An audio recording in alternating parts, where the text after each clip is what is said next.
I've seen a lot of people who are quite scared, rightfully so, right?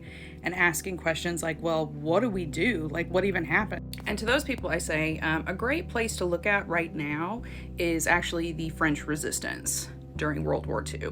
For those who don't know, the French Resistance was an underground collection of different groups who resisted the Nazis during World War II.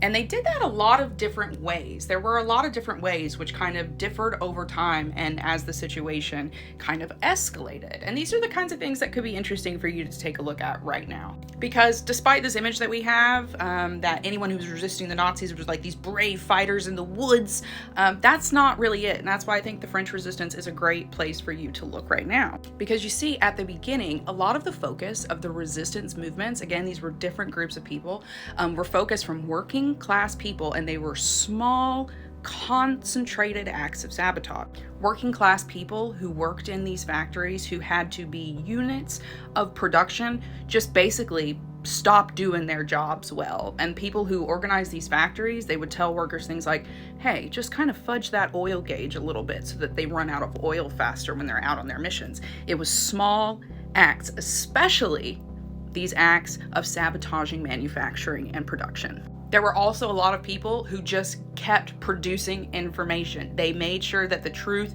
kept being circulated, that knowledge was not lost or destroyed, but rather shared as widely as possible. And there were even those who just made sure that the bad guys couldn't go anywhere, right? It's pretty hard for them to harass people if they don't have roads or bridges to get there to do it. And there were some whose only job was to sneak food when they could to the people who were resisting. And that was still resistance, right? Just making sure that the people doing the fight on the ground had what they needed to keep going. So when people are scared in this moment in time and they're asking, what can I do? What can I do? Look at the French Resistance.